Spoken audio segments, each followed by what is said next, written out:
అక్కడ వదిలేసి పరిగెట్టుకుపోయాడంట. పాపం చేశాడా? చేయలే. పాపము చేయడానికి ఎన్నో అవకాశాలు మనుషులు చుట్టుముడతాయి. దావీదు మిద్దె మీదకి ఎక్కినప్పుడు కనబడిందట, అక్కడతో ఆగిపోయాడా? అక్కడే ఉండిపోయి నిలబడ్డాడు.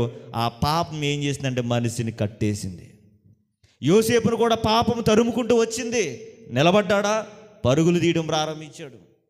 ఎందుకంటే ఈ పాపం ఏం చేస్తుందంటే సులువుగా చిక్కులు పెట్టేస్తుంది. ఈరోజు బైబిల్లో అనేకమైన వచనాలు మనకు కనబడుతున్నాయి. అనేక మంది సేవకుల ద్వారా దేవుని వాక్యం మనకు విత్తబడుతుంది.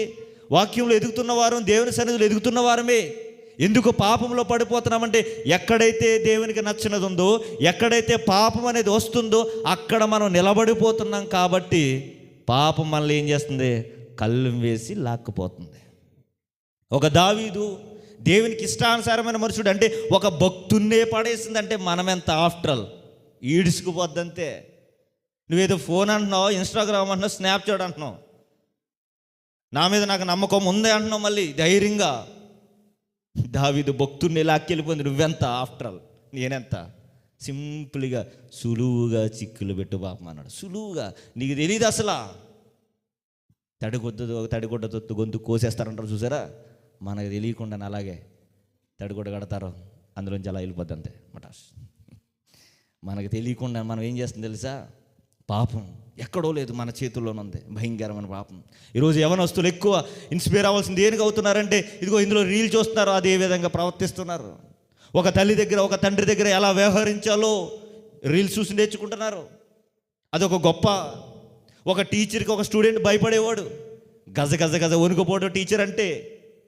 ఇప్పుడు టీచర్తో ఎలా కోలాలు, సార్తో ఎలా కోలాలు, ఒక హోదాలో ఉన్నవాడితో ఎలా ప్రవర్తించాలో మరిచిపోరు జనము. ఎందుకంటే మనిషిని ఆనందింపజేయడానికి, ఏదో డబ్బులు సంపాదించడానికి అది ఏదో ట్రాక్లో వాడిల్లిపోతుంటే ఇన్స్టాగ్రామ్ ఫాలో చేసే వాళ్ళు దాన్ని చూసి మనసులో ఏం చేస్తున్నారు తెలుసా? ఏదో సామెత ఉంటుంది, ఏంటి, నక్కట చూసి ఓతలేసుకుందంట, నాకు కూడా అలా జారులుగా ఉంటుందని. తర్వాత తెలిసింది ఏమని, తోలు ఊడిపోయిందని. మనం నక్కలాగా ఓతలేసుకోకూడదు.